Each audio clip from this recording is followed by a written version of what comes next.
병원 코디네이터 기출문제 제5강 이번 시간은 근대병원의 발전 과정 강의에서 했던 내용들 기출문제로 한번 같이 보겠습니다. 자, 다음에 설명 중 바르지 않은 것이 어떤 것인가요? 자, 근대병원은 프랑스 혁명을 계기로 해서 감금 요양의 기관으로 바뀐 것이 아니라 감금이나 요양의 기능을 가진 곳에서 치료나 교육, 지역사회, 공중보건 등 보건의료의 중심기구로 변하게 된 거죠. 프랑스 혁명을 계기로 해서. 그래서 근대병원은 프랑스 혁명을 계기로 해서 병원의 역할과 기능이 변화되기 시작했고, 프랑스 혁명을 계기로 해서 국가의 공중보건 책임이 강화되고, 그 다음에 병원이 의료의 중심기관으로 등장하게 됐죠. 그리고 국가 재정이 투입되게 되고 법이 제정된 것이 이제 의료기관과 프랑스 혁명의 연결되는 사건들이 되겠습니다. 중세에는 감금과 요양의 기능이 있었는데 감금의 기능은 그렇게 크지 않았죠. 요양이 거의 대부분이었고 감금의 기능은 일부 가지고 있었다라고 지난 시간에 얘기했었습니다. 자, 그 다음 문제 볼게요. 자, 산업혁명 이후에 병원이 발전하게 된 요인으로 바르지 않은 것은 어떤 것일까요? 산업혁명 이후에는 인구와 소득이 증가한다. 우리 기억나시죠? 그러면서 병원도 굉장히 많아지고 의료 기술이 급성장하게 되죠. 그러니까 기계, 기구, 뭐 이런 것들, 동력 이런 것들이 생겨나면서 성장하게 되면서 그래서 산업혁명 이후에는 도시가 급격히 확장되고 인구가 늘어나면서 병원도 많아졌죠. 그러다 보니까 병원이 조금 많아지고 양적 성장은 가지고 왔는데 그 다음에 질적으로 성장하지 못한 불만들이 이때 생겨나기 시작했고요. 그리고 낮은 의료질과 불편한 환경으로 인해서 입원 환자, 병원에 입원하면 죽는다 뭐 이런 소문이 돌 정도로 입원에 대한 두려움이 증가됐죠. 그래서 산업혁명 이후에 구호적 성격의 병원에 대해서 만족감이 증가됐다. 이것은 옳지 않지요. 구호적 성격의 병원은 산업혁명 이전의 중세와 근대의 병원이 구호적 성격을 가지고 있었죠. 자, 다음 설명 중에 바르지 않은 것은 어떤 걸까요? 자, 프랑스 국민의회는 입원 환자한테 침대를 한 개씩 주는 법령을 제정하고 그 다음에 침상 간의 거리도 여기에 이제 제정을 했죠. 그리고 런던을 시작으로 인해서 특수병원들이 생겨났는데 이 특수병원들은 대부분 자기네 어떤 전문직 혹은 전문 집단들만 이용할 수 있는 이런 병원들이 생겨나기 시작했죠. 그리고 이 같은 얘기입니다. 19세기 초에 직업이나 직군에 따라서 그들만 이용하는 이런 조합 형태의 병원들이 생겨나기 시작했죠. 그래서 런던에 생긴 특수병원은 빈민을 수용하는 거하고는 거리가 멀고 자기네 이익을 대변할 수 있는 그런 이제 그 권리를 가진 사람만 이용하는 이런 병원들로 발전되게 되었지요. 자, 다음 설명 중에 바르지 않은 것은 어떤 것일까요? 자, 산업혁명 이후에 영국은 부유한 민간인들이 자선병원들을 많이 세웠죠. 지금도 그래서 외국에서는 보면 유럽이나 미국 같은 경우에는 병원에 재산을 기부하는 일들이 굉장히 아직도 흔하고 많이 있습니다. 자, 산업혁명 이후에 영국은 지방정부에 의해서 병원의 설립과 운영이 주류를 이루었느냐? 그렇지 않고 부유한 민간인들이 자선에 의해서 병원들이 설립되고 운영되고 했다. 여기 앞에 나와 있었죠. 그 다음에 미국 같은 경우도 부유한 민간인에 의해서 자선병원들이 많았죠. 그리고 독일과 프랑스 등은 정부가 주도적으로 병원을 설립하고 운영했죠. 그리고 스위스 같은 경우에들도 유럽 국가들은 대체로 정부가 주도적으로 병원을 설립하고 지금 역시 아직까지도 그렇게 많이 하고 있지요.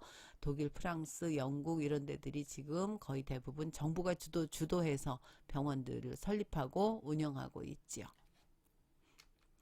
자, 다음 설명 중에 바르지 않은 것은 어떤 것일까요? 자, 바르지 않은 것입니다. 19세기 말에 세균 이론과 무균법이 발명되면서 의술이 획기적인 발전이 시작되었죠. 맞습니다. 세균이 아주 굉장히 중요한 병을 옮기는 것이 세균에 대해서 굉장히 발전하게 됐죠. 그리고 무균법, 즉 소독 뭐 이런 것들이 중요한 것이 이때 이제 나타나게 되죠. 자, 19세기 말에 간호의 전문화로 의료 인력의 자질이 향상되었다. 나이팅게일 같은 경우에 뭐 그 많은 사람들이 그냥 간호사라고만 알고 있는데 그렇지 않고 나이팅게일의 업적 중에 굉장히 큰 것이 이 19세기 말은 아니지만 간호를 전문화시킨, 사실은 의료 행정 쪽으로 나이팅게일이 일을 더 많이 했죠. 그러면서 19세기 말이 되면서 병원들도 점점 대형화되고 전문화되면서 간호 서비스에 대해서 중요성이 인정됐죠. 자, 19세기 말에 시설 및 환경 개선으로 병원에 대한 신뢰가 이때부터 이제 슬슬 향상되기 시작을 합니다. 19세기 말에는 다양한 전문 인력의 참여로 병원은 점점 세분화되고 전문화를 이루게 되죠.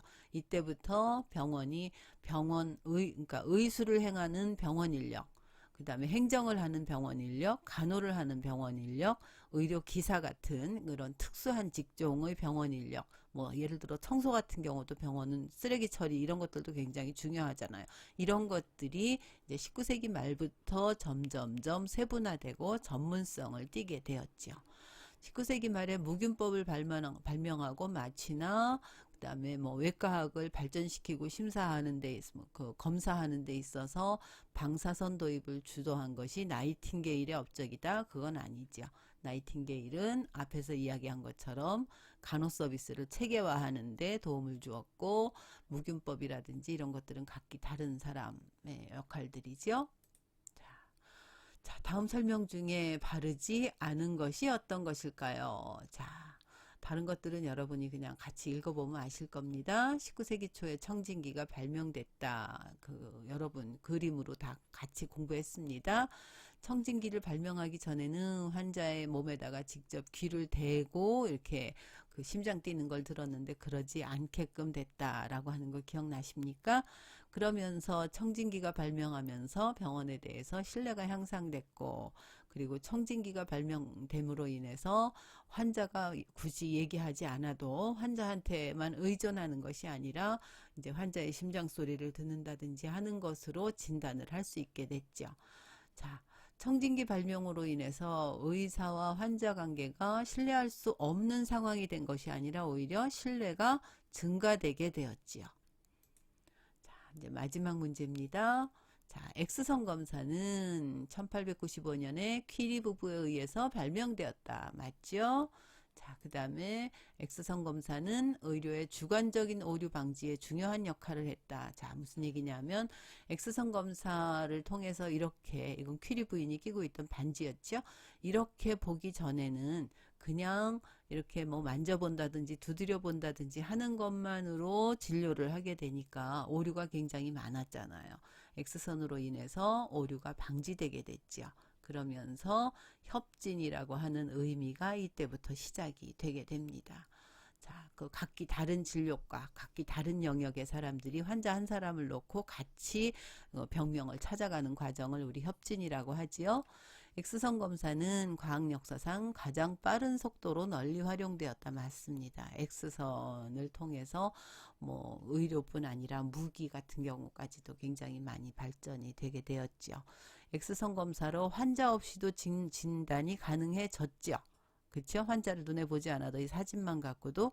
그런데 병 자체보다 사람의 관심을 집중하게 된 것이 아니라 거꾸로 사람에게 집중해야 되는데 오히려 병 그 자체에만 집중하는 이런 시대적 오류를 낳기도 했습니다. 자, 이제 시험에 대한 내용은 여러분이 다 보시면 아시는 내용일 테니까 이 부분은 생략하도록 하겠습니다.